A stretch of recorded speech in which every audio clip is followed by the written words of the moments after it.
ফুটবলে হার জিত মানুষ ভুলে যায়, কিন্তু বিতর্কিত সিদ্ধান্ত সেগুলো ইতিহাসের রিপ্লে বাটনে বারবার চলে আসে।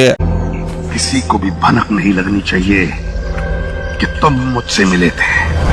ম্যাচ শেষে ইজিপ্টের গোলদাতা জিকো বলে, রেফারি জালিম ছিল, আমাদের সাথে অন্যায় হয়েছে। এছাড়াও ইজিপ্টের কোচ হোসা হাসান সরাসরি বলে, হয়তো ফিফা চেয়েছিল মেসিকে এবং আর্জেন্টিনাকে টুর্নামেন্টে রাখতে, এর জন্য আমাদেরকে অন্যায় করে বাদ করা হয়েছে। আর অন্যদিকে আর্জেন্টিনার সমর্থকরা বলছে, অসম্ভবকে সম্ভব করে কোয়ার্টার ফাইনালে আর্জেন্টিনা। তবে আর্জেন্টিনা ইজিপ্টকে হারিয়ে কোয়ার্টার ফাইনালে ওঠার যতটা না প্রশংসা হচ্ছে, তার চেয়ে বেশি হচ্ছে সমালোচনা।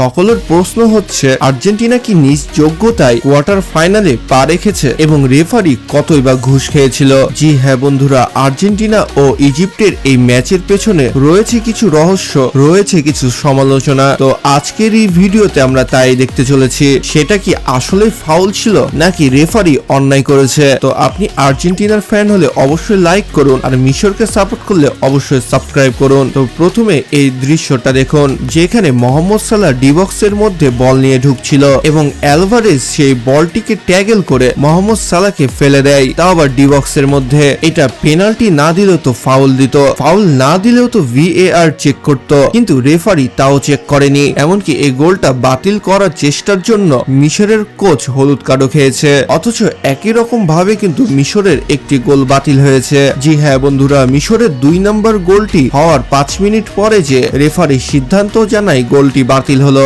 তাহলে আইন কি শুধু দুর্বল দলের জন্য? বড় দলগুলো কি আজীবন এইরকমই বেনিফিট পেয়ে যাবে? তো চলুন রেফারি কিরকম পারফরমেন্স করলো তা বিশ্লেষণ করে দেখি। তো এখানে যে গোলটি বাতিল করা হয়েছিল সেইখানে যদি আমরা নোটিস করি, তাহলে আমরা দেখতে পাচ্ছি যে মিশরের এই প্লেয়ারটি মার্টিনেজের পায়ের পাতার উপরে তার পাটি তুলে দিয়েছিল, যেটা ফিফা রুলস অনুযায়ী একটি ফাউল। মানে বুটের নিচ দিক দিয়ে যদি কেউ আঘাত করে, তাহলে সেটাকে 100% ফাউল ধরা হবে, কারণ পায়ের উপর পা তুলে দিলে সেই প্লেয়ারটি আর পা তুলতে পারবে না এবং নিচে পড়ে যাবে, এটাই স্বাভাবিক। এবং আরো খেয়াল করলে দেখতে পাবেন যে সেখানে বলটি কন্ট্রোলে ছিল আর্জেন্টিনার প্লেয়ারের, যে কারণে সেটা VAR দিয়ে চেক করে পরে ফাউল হিসেবে গণ্য করা হয় এবং পরবর্তীতে সে গোলটি বাতিল করা হয়। তো এবার আসি মোহাম্মদ সালাহকে যে ফাউলটি করা হয়েছিল সেই তর্ক বিতর্কে। তো এখানে আপনারা দেখতে পাচ্ছেন যে মোহাম্মদ সালাহ তার নিজের কন্ট্রোলে বলটি নিয়ে ডি বক্সের মধ্যে ঢুকছিল,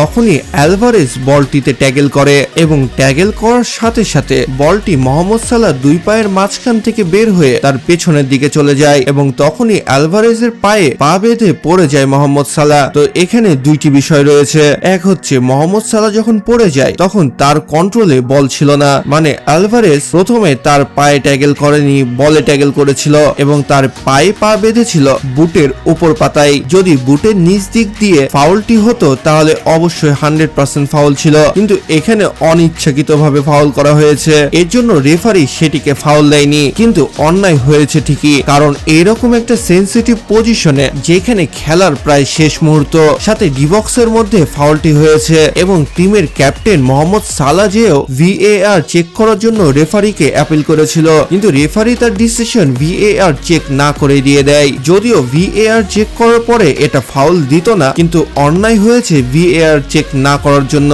আর এখানে আরো একটি বিষয় আছে, VAR রুমে সবসময় অনেক কয়েকজন রেফারি মিলে সেটাকে মনিটরিং করে এবং তারা অফসাইড হওয়ার সাথে সাথেই রেফারিকে কানে পড়া হেডফোনে জানিয়ে দেয় যে সেটা অফসাইড ছিল, এবং এই ফাউলটাও হয়তো রেফারিকে লাইভ কলে বলে দেয় যে এটা ফাউল হয়নি, এর জন্য রেফারি VAR চেক করেনি। এছাড়াও ফিফা প্রেসিডেন্টের আপনারা রিয়াকশন দেখলে তো অবাকই হয়ে পড়বেন। আর্জেন্টিনা যখন একটি গোল খেয়ে নিল তখন তার রিয়াকশনটা দেখার মতো ছিল, তার চেয়েও বেশি দেখার মতো ছিল যখন লিওনেল মেসি পেনাল্টি মিস করে এবং 70 মিনিট পর্যন্ত আর্জেন্টিনা 2 গোল পিছিয়ে ছিল এবং লাস্টের 20 মিনিটে যে তারা কামব্যাক করে। এইরকম কামব্যাক ফুটবল ইতিহাসে খুব কমই দেখা গেছে, কিন্তু ইজিপ্ট নকআউট পর্বে প্রথমবার উঠেছে, রাউন্ড অফ 30ও পার করে এসেছে, এবার তাদের যাওয়ার কথা ছিল কোয়ার্টার ফাইনালে, কিন্তু তাদের এই স্বপ্নটা আজ ভেঙে যায়। আমরা দেখতে পাই মোহাম্মদ মোহাম্মদ সালার কান্না, হয়তো এটাই তার শেষ ওয়ার্ল্ড কাপ হতে পারে। প্রথমে লুকা মদ্রিচ, এরপরে নেইমার, রোনালদো।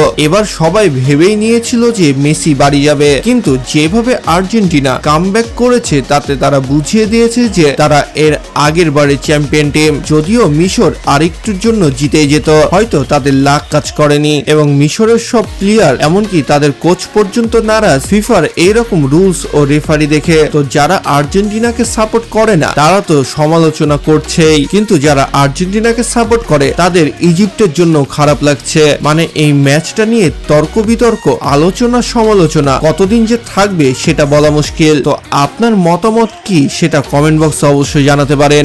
যদি মোহাম্মদ সালার ফ্যান হয়ে থাকেন তাহলে অবশ্যই লাইক করুন, এবং যদি আর্জেন্টিনা ও মেসির ফ্যান হয়ে থাকেন তাহলে তো অবশ্যই সাবস্ক্রাইব করুন আর মতামত জানাতে ভুলবেন না। কিন্তু দেখা হচ্ছে পরবর্তী আরো একটি ইন্টারেস্টিং ভিডিওতে। ততক্ষণ ভালো থাকুন, সুস্থ থাকুন, আল্লাহ হাফেজ।